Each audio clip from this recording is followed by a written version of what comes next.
नमस्कार, आप सभी का बहुत बहुत स्वागत है। ये 800 स्क्वायर फीट का हाउस प्लान है और इसी के आधार पे हमने कैलकुलेशन किया हुआ है कि 800 स्क्वायर फीट के घर में पेंट और पुट्टी करने पर लेबर मटेरियल सहित टोटल कितना खर्च हो जाएगा। तो चलिए एक एक करके देखते हैं कि 800 स्क्वायर फीट के घर को पेंट और पुट्टी करने में पेंट और पुट्टी कितना लगेगा, कितने रुपए का लगेगा, पूरा घर पेंट और पुट्टी करने में लेबर का टोटल लेबर चार्ज कितना होगा और इसके साथ साथ पेंट ब्रश, रेगमार्क, पुट्टी ब्लेड और स्टेनर का मिलाकर टोटल कितना खर्च हो जाएगा।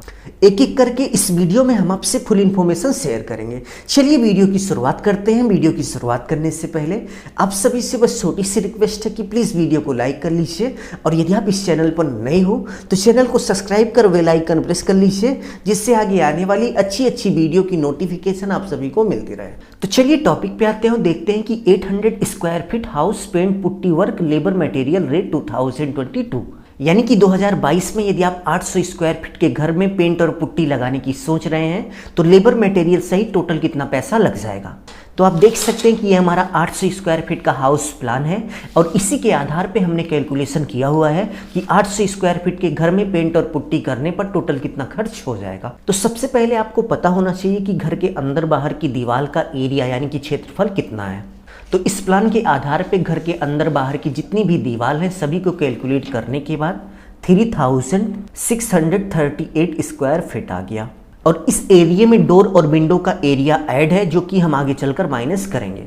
और नेक्स्ट स्टेप में आपको ये पता करना है कि सीलिंग एरिया, यदि हम सीलिंग एरिया की बात करें तो आप देख सकते हैं कि घर के अंदर से जो आपको छत दिखती है जहां पर सीलिंग फैन लगाया जाता है, इस पूरे एरिया को हम सीलिंग एरिया बोलते हैं और इस एरिया में भी पेंट और पुट्टी का वर्क होता है। तो इस 800 स्क्वायर फीट के प्लान के आधार पे कैलकुलेट करने के बाद total ceiling area 708 square feet आ गया, यानी कि 708 स्क्वायर फीट हमारा सीलिंग एरिया है। सीलिंग एरिया निकालने के बाद आपको डोर, विंडो और गेट का एरिया निकालना पड़ेगा। तो इस घर में टोटल 7 डोर है, यानी कि 7 दरवाजे हैं, 6 खिड़कियां हैं और इसके साथ साथ एक मेन गेट है। तो टोटल एरिया निकालने के बाद 587 स्क्वायर फीट आ गया, यानी कि 587 स्क्वायर फीट हमारा डोर, विंडो और गेट का एरिया हो गया।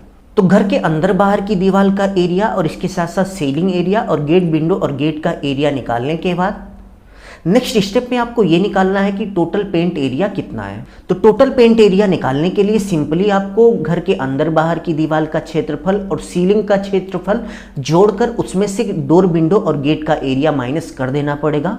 तो आपको पता चल जाएगा कि टोटल कितने एरिया में आपको दीवार पर पेंट करना है।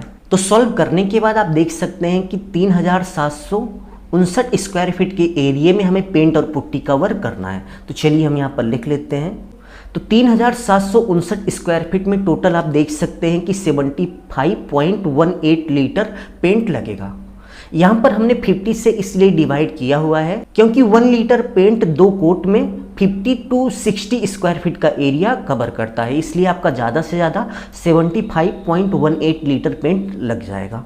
तो चलिए हम यहाँ पर लिख लेते हैं कि टोटल हमारा 75.18 लीटर पेंट लग जाएगा। यदि हम पेंट की क्वालिटी की बात करें तो आप देख सकते हैं कि मार्केट में कुछ इस तरीके से एमल्सन पेंट आता है जो कि आपको 1 लीटर, 5 लीटर, 10 लीटर, 20 लीटर के बॉकेट में मिल जाता है।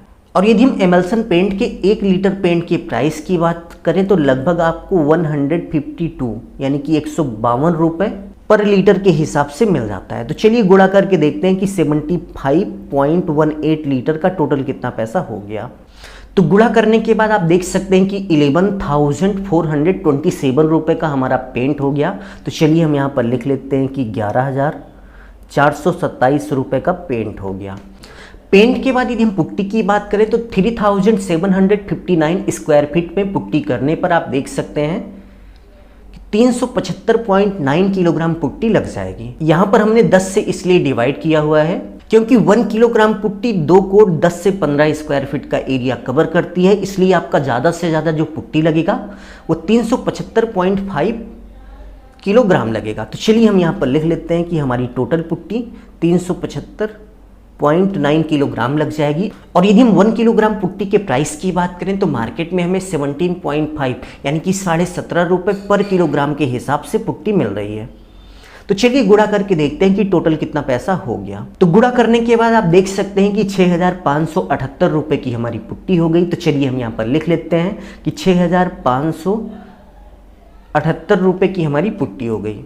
यदि हम पुट्टी के क्वालिटी की बात करें तो आप देख सकते हैं कि मार्केट में कुछ इस तरीके से एशियन के साथ साथ कई कंपनियों की पुट्टी आती है। तो एशियन यानी कि बहुत ही अच्छी कंपनी की पुट्टी आपको 17.5 रुपये पर किलोग्राम के हिसाब से मिल जाएगी। ठीक है, पुट्टी के बाद यदि हम ब्रश की बात करें तो पूरा घर पेंट करने के लिए आपको 4 ब्रश की ज़रूरत होगी, जिसमें 2 ब्रश जो है वो 4 इंची के होंगे, जो कि आपको 130 यानी कि 130 रुपये के मिल जाएंगे। और इसके साथ साथ 2 ब्रश 2 इंची या फिर 3 इंची के होंगे, जो कि आपको 80 रुपये में मिल जाएंगे। और ब्रश के साथ साथ एक रोलर की ज़रूरत होगी, जो कि आपको 160 यानी कि 160 रुपये में एक पीस मिल जाएगा। तो टोटल ब्रश पर आप देख सकते हैं कि हमारा 580 रुपये का खर्च हो गया। तो चलिए हम यहाँ पर लिख लेते हैं कि 580 रुपये का ब्रश हो गया। ब्रश के बाद यदि हम रिगमार्क की बात करें तो आप देख सकते हैं कि दीवार को साफ करने के लिए कुछ इस तरीके से रिगमार्क का यूज किया जाता है। तो 800 स्क्वायर फीट के घर को पेंट और पुट्टी करने में आप ये मान के चलिए कि आपका 250 यानी कि 250 रुपये का रेगमार्क लग जाएगा। रेगमार्क के बाद यदि हम पुट्टी ब्लेड की बात करें तो आप देख सकते हैं कि पुट्टी लगाने के लिए कुछ इस तरीके से पुट्टी ब्लेड की ज़रूरत होती है। और 800 स्क्वायर फीट के घर को पेंट और पुट्टी करने में आप ये मान के चलिए आपको 8 पुट्टी ब्लेड की ज़रूरत होगी। और एक पुट्टी ब्लेड 40 रुपये का मिल जाता है, यानी कि मीडियम क्वालिटी आपको 40 रुपये का मिल जाएगा। तो टोटल आप ये मान के चलिए कि 320 रुपये आपका पुट्टी ब्लेड पर खर्च हो जाएगा। पुट्टी ब्लेड के बाद आप देख सकते हैं कि कुछ इस तरीके से स्टेनर आता है, जिसको हम एमल्सन में मिलाकर किसी भी तरह का कलर बना सकते हैं। तो 800 स्क्वायर फीट के घर में यदि आप 3 से 4 कलर कराते हैं तो आप ये मान के चलिए कि आपका 800 रुपये का स्टेनर लग जाएगा। स्टेनर के बाद यदि हम पेंटर रेट की बात करें तो पूरे घर में पेंट और पुट्टी करने का जो लेबर कॉन्ट्रैक्ट हुआ था यानी कि ठेका हुआ था, वो 7 रुपये पर स्क्वायर फीट के हिसाब से हुआ था। और यहाँ पर आप देख सकते हैं कि पूरे घर में 3,759 स्क्वायर फीट में पेंट और पुट्टी करना था। तो चलिए हम यहाँ पर लिख लेते हैं कि 3,759 स्क्वायर फीट में हमें पेंट और पुट्टी कराना था। और 1 स्क्वायर फीट में पेंट और पुट्टी करने का जो लेबर रेट था वो 7 रुपये पर स्क्वायर फीट था। तो चलिए गुणा करके देखते हैं कि टोटल लेबर रेट कितना हो गया। तो गुणा करने के बाद आप देख सकते हैं कि टोटल पेंट और पुट्टी करने का लेबर रेट 26,313 रुपये हो गया। तो चलिए हम यहाँ पर लिख लेते हैं। तो 800 स्क्वायर फीट के घर को पेंट और पुट्टी करने का जो लेबर रेट हुआ वो 26,318 रुपये हो गया। तो चलिए अब हम टोटल करके देखते हैं कि 800 स्क्वायर फीट के घर को पेंट और पुट्टी करने में पेंट, पुट्टी, ब्रश, रेगमार्क, putty blade, stainer, painter rate मिलाकर टोटल कितना खर्च हो गया। तो टोटल करने के बाद आप देख सकते हैं कि 800 स्क्वायर फीट के घर को पेंट और पुट्टी करने में लेबर मटेरियल सहित 46,273 रुपये का खर्च हो गया। तो यदि आप 800 स्क्वायर फीट के घर को पेंट और पुट्टी कराने वाले हैं तो आप ये मान के चलिए कि आपका 46,000 से लेकर 50,000 रुपये के बीच का खर्च हो जाएगा। अभी के लिए बस इतना ही। अपना ख्याल रखिए और अपने मम्मी पापा का अपने से भी ज़्यादा ख्याल रखिए। इसी भाव के साथ आप सभी से विदा लेते हैं। धन्यवाद।